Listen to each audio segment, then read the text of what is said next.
आज आम्ही जीपीएसच्या विषयी आढावा बैठक घेतली। उपजिल्हा रुग्णालयाच्या माध्यमातून काय काळजी घेणं आवश्यक आहे त्याची देखील चर्चा इथं बैठकीमध्ये झाली। पीएचसी लेवलला काय काळजी घेणं गरजेचं आहे याची देखील चर्चा झाली।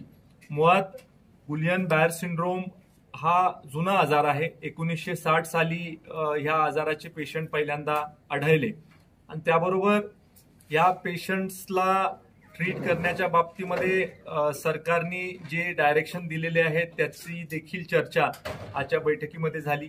इफेक्टिव्हली आपल्याला कशा पद्धतीनं पेशंट ट्रीट केले पाहिजेत याच्या सूचना देखील संबंधित आरोग्य विभागाच्या अधिकाऱ्यांना मी दिलेल्या आहेत। आणि त्याचबरोबर नर्व्ह कंडक्शन व्हेलॉसिटी ही एक टेस्ट आहे। या टेस्टच्या माध्यमातून आपल्याला प्रायमरीली कळतं की गुलियन बायर सिंड्रोम झालाय अथवा नाही।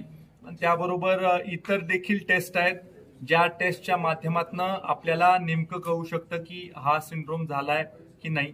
याच्यामध्ये मुळात आपली जी इम्युन सिस्टीम असते, इम्युन सिस्टीम ही पेरिफेरल नर्व्हला अटॅक करते आणि पेरिफेरल नर्व्हला अटॅक केल्यामुळे ऑटो इम्युन डिसीज हा आहे आणि त्याच्यामुळे ह्या सगळ्या कॉम्प्लिकेशन्स निर्माण होतात। गुलियन बायर सिंड्रोमचे बरेचसे पेशंट्स हे पुण्यामध्ये सापडल्यानंतर हाय अलर्टवर प्रत्येक जिल्ह्याचं प्रशासन आरोग्य विभागाचं आपलं गेलेलं आहे। कॉन्टॅमिनेटेड फूड अँड वॉटर म्हणजे प्रदूषित पाणी आणि प्रदूषित अन्न याच्यामधनं प्रसार होतो। त्यामुळं बीडीओंना देखील बैठकीला आपण बोलवलं होतं, त्यांना देखील सूचना केलेल्या आहेत की हात गाड्यावर असणारे जे लोक आहेत त्यांचा थोडासा आपण अवेअरनेस करा किंवा पाणी हे उकळलेलं किंवा ज्या आपल्या योजना आहेत त्या योजनेच्या माध्यमातून जे पाणी घरामध्ये येतं तेच पाणी प्यावं, बाहेरचं पाणी लोकांनी अवॉइड करावं। त्याबरोबर इम्युनिटी कॉम्प्रोमाइज जे पेशंट्स आहेत, वयस्कर लोक आहेत किंवा काही आजार असणारे लोक आहेत यांनी विशेष काळजी घेतली पाहिजे। बाहेरचं अवॉइड करता आलं तर काही दिवस त्यांनी अवॉइड केलं पाहिजे।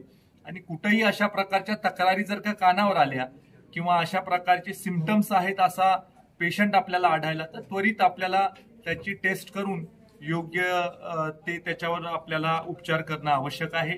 कॉटेज हॉस्पिटलमध्ये 8 बेड हे फक्त जीपीएस सिंड्रोमसाठी रिझर्व्ह केलेले आहेत। त्या 8 बेडवर फंक्शनल व्हेंटिलेटर आहेत, त्याचा देखील आढावा घेतलेला आहे। आणि जिथं आरोग्य सेवकांची कमतरता आहे किंवा काही डॉक्टर्सची कमतरता आहे ते त्वरित डॉक्टर्स तेवढे देण्याच्या बाबतीमध्ये वर सगळ्या लोकांशी मी चर्चा करून घेणार आहे। आरोग्य मंत्र्यांशी देखील चर्चा करून घेणार आहे, कारण कराडला मोठ्या प्रमाणावर पेशंट येतात, मोठ्या प्रमाणावर पेशंटची वर्दळ ही कराडच्या उपजिल्हा रुग्णालयामध्ये असते आणि त्यामुळे या सगळ्या गोष्टीची काळजी घेण्याच्या दृष्टीनं देखील आम्ही पावलं टाकत आहोत।